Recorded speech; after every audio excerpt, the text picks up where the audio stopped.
we didn't even know if he was going to be racing much this year in supercars. How shocking was it to see him end up on the top of the mountain at the Bathurst 1000 this weekend?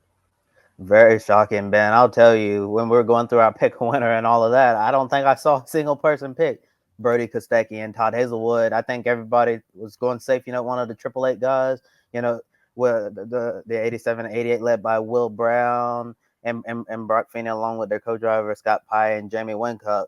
So we thought it was going to be another Triple Eight show, but it was actually the Erebus show. I know we'll get into Erebus domination in just a little bit, but to see what Brodie Kostecki and Todd Hazelwood were able to do in this race, it was just magnificent. It doesn't get more dominant than what we saw in this year's edition of the Great Race. And for Brodie Kostecki, looking at him, like you were saying, and if you've been watching our programs, dating all the way back to the preseason phase, and then you saw him Grit Tonight. Every other week it was a Brodie Kostecki story.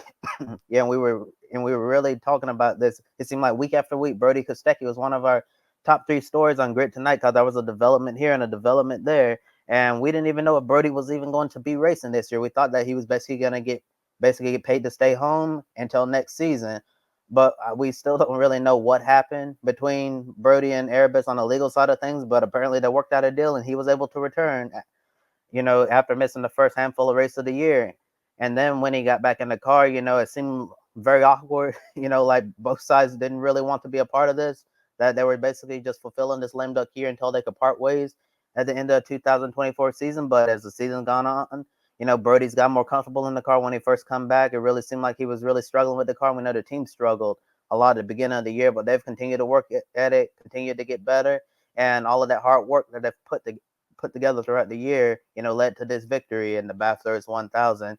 Yeah, and I think it's safe to say that Brodie Kostecki is finally getting back on form, because it seemed like this year he's been kind of lost out there on the track, trying to get back up to what we saw last year in his championship winning season. And I've actually been kind of surprised that we haven't seen Brodie Kostecki in contention more often this year, because we know what he's capable of as a driver, and we just haven't seen that throughout the 2024 season. And for him to go out there and have the type of performance he did in the Bathurst 1000, it shows Brodie's back.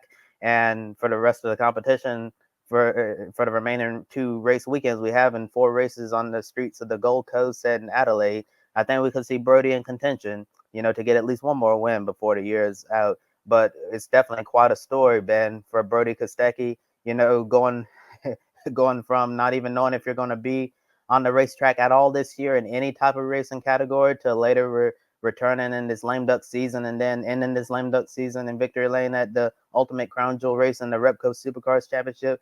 Definitely quite a special story for both Erebus and Kostecki.